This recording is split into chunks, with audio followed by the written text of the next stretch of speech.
სამცხე-ჯავახეთის სახელმწიფო უნივერსიტეტის სტუდენტებს რექტორი მაკა ბერიძე შეხვდა. ღია საუბარი რექტორთან თვეში ერთხელ იმართება. ამ ფორმატით გამართულ ღონისძიებაზე სტუდენტები რექტორს იმ პრობლემების შესახებ საუბრებიან, რაც საგანმანათლებლო დაწესებულებაში აწუხებთ. ამჯერად ახალგაზრდების მთავარ გამოწვევად უნივერსიტეტში სტუდენტური ცხოვრების გააქტიურება და საერთო საცხოვრებლის საკითხი რჩება.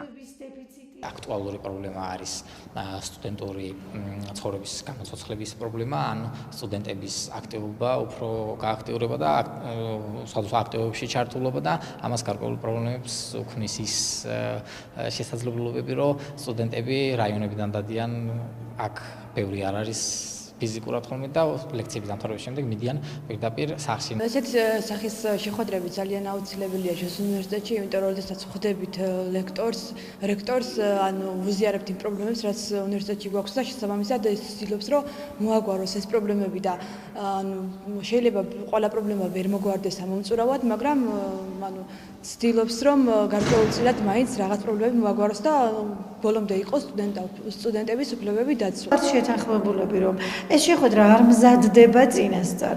სტუდენტებმა იციან, რომ ყოველთვიურად მათ აქვს შესაძლებლობა შეხვდნენ რექტორს და დავსვან კითხვები, ან დასვან გარკვეული პრობლემები.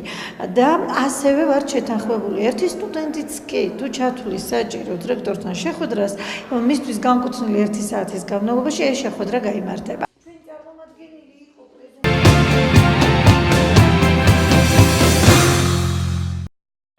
სამცხე-ჯავახეთის სახელმწიფო უნივერსიტეტმა ახალციხის, ადიგენისა და ასპინძის მუნიციპალიტეტებიდან აბიტურიენტებს უმასპინძლა.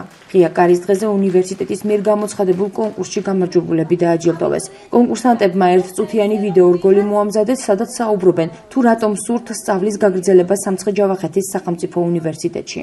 შანსი რომ წარმომეჩინა ჩემი თავი და ჩემი სკოლა, ანუ ამ ვიდეო რგოლის დამზადება ჩემთვის ძნელი არ იყო, იმიტომ რომ გვერდში მიდგას ძალიან ძლიერი სკოლა, ძლიერი მეგობრები და მე ვფიქრობ, რა მიზანიც მქონდა, ეს მიზანი შევასრულე.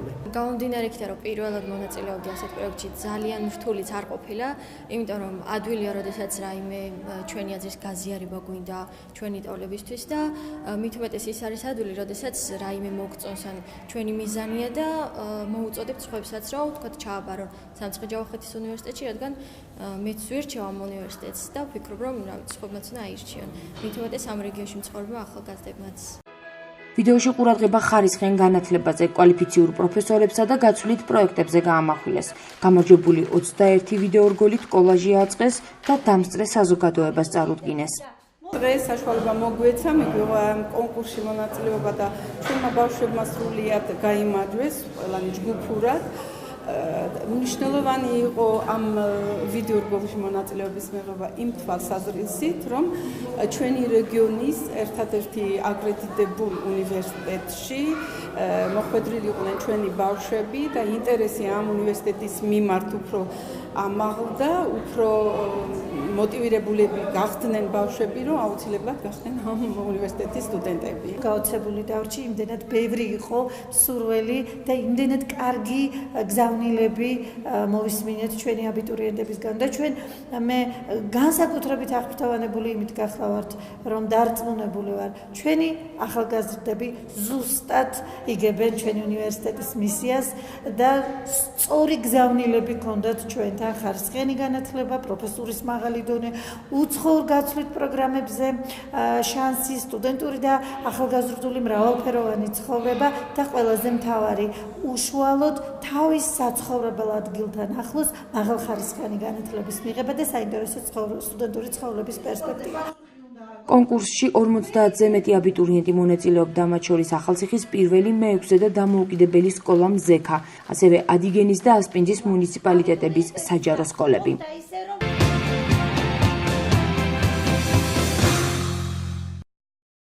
სტუდენტზე ორიენტირებული სწავლება, მოწინავე რესურსები საქართველოსა და ჩინეთისთვის. თემის შესახებ ტრენინგის საბაუნის ლექტორებმა სამცხე-ჯავახეთის სახელმწიფო უნივერსიტეტის აკადემიურ პერსონალს ჩაუტარეს.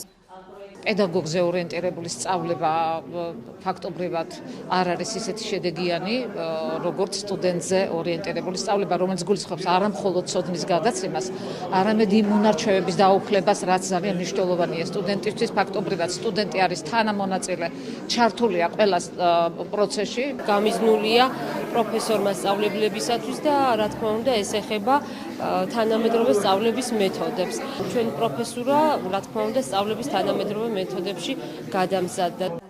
პარტნიორი უნივერსიტეტების გამოცდილებაზე დაყრდნობით შემუშავდა სახელმძღვანელო სწავლების თანამედროვე მეთოდებზე, რომელშიც განსაკუთრებული ყურადღება გამახვილებულია 5 მეთოდზე: დავალებაზე, პრობლემაზე, პროექტზე და აღმოჩენაზე დაფუძნებული სწავლებები, ასევე სასწავლო კონტრაქტი.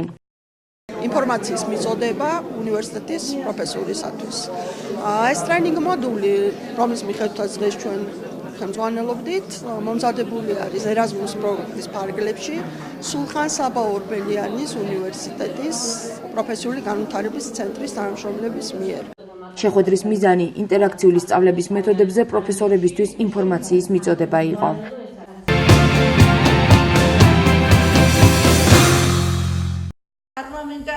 სამცხე-ჯავახეთის სახელმწიფო უნივერსიტეტში ქართული პარლამენტარიზმის 100 წლისთავი კვირეულით აღნიშნეს. საიუბილეო თარიღის აღნიშვნა სამეცნიერო-ისტორიული ფორუმით დაიწყო, სადაც მომხსენებლებმა პარლამენტარიზმის მნიშვნელობაზე და პირველ დემოკრატიულ არჩევნებზე ისაუბრეს.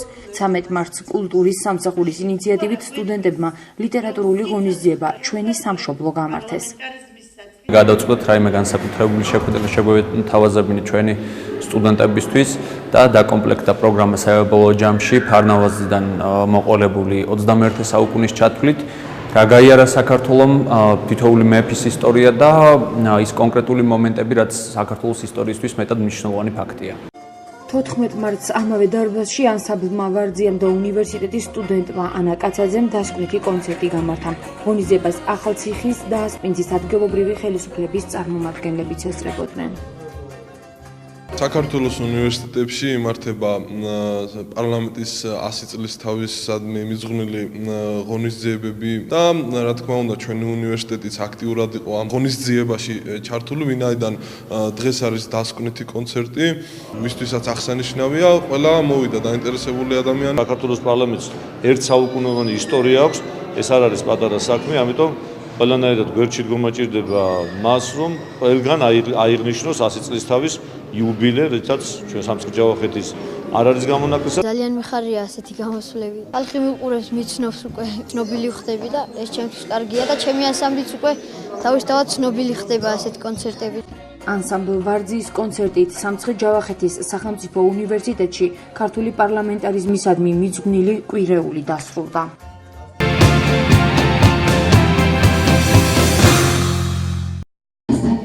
სამცხე-ჯავახეთის სახელმწიფო უნივერსიტეტში ლიტერატურულ მხატვრული ღონისძიება გაიმართა. სტუდენტებმა ქალისა და დედის შესახებ ლექსები წაიკითხეს. ღონისძიება ქალთა საერთაშორისო და დედის დღეს მიეძღვნა. ქალი, რომელსაც სიცოცხლე ჰქვია. ასე ერქვა ერთსაათიან ღონისძიებას, რომელსაც სტუდენტები, აკადემიური და ადმინისტრაციული პერსონალი ესწრებოდნენ.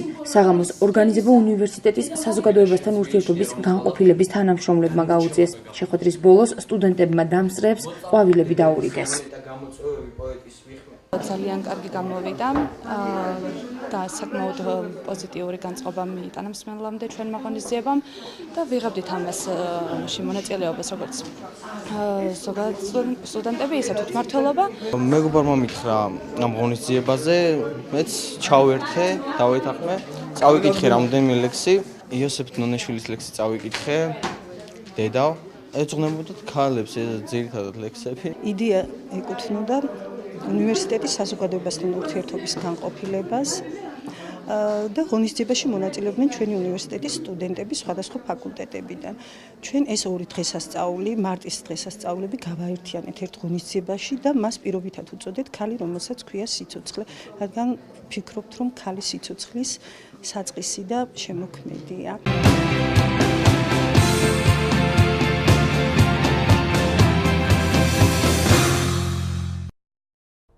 სამცხე-ჯავახეთის სახელმწიფო უნივერსიტეტში პროფესიული განათლების გამრავალფეროვნება იგეგმება. საგანმანათლებლო დაწესებულება რამდენიმე პროგრამის დამატებას აპირებს.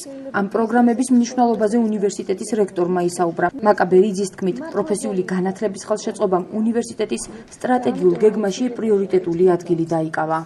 ძალიან მნიშვნელოვანი საკითხია სამცხე-ჯავახეთის სახელმწიფო უნივერსიტეტში პროფესიული განათლების პერსპექტივების საკითხი.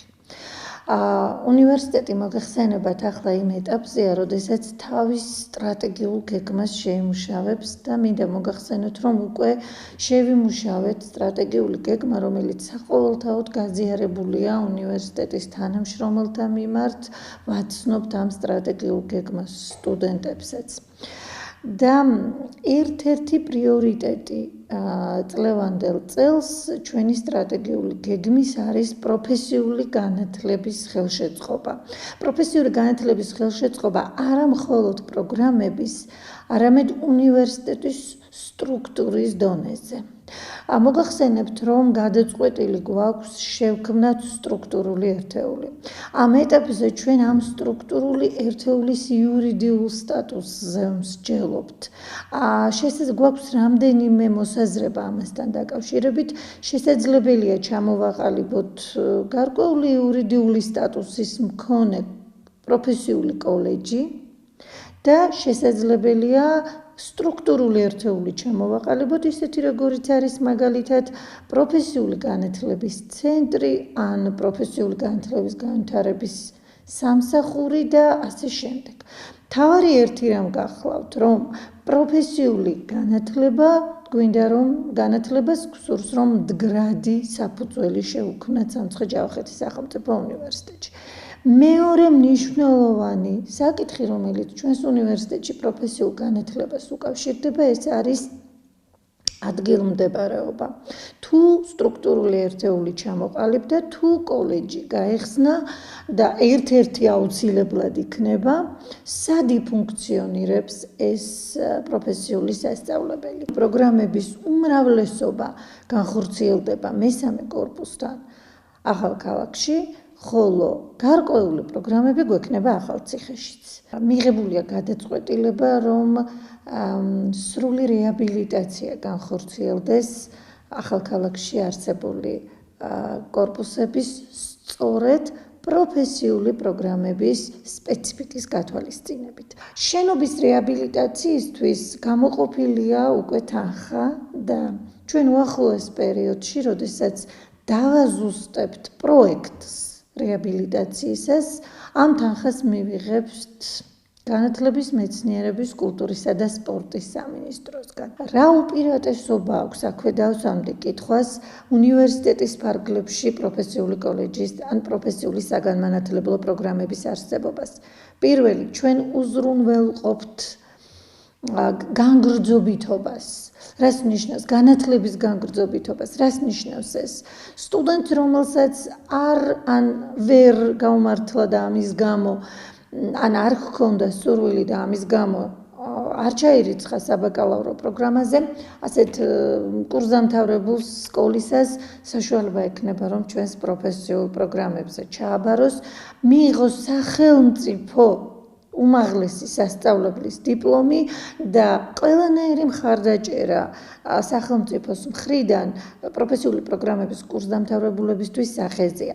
მეორე უპირატესობა იქნება ის, რომ პროფესიული პროგრამის კურსდამთავრებული სტუდენტი თუ შემდგომ გადაწყვეტს საბაკალავრო პროგრამაზე სწავლის გაგრძელებას, პროფესიული განათლების შესახებ საქართველოს ახალი კანონი იძლევა საშუალებას, რომ აღიარებული იქნეს ეს პროგრამები.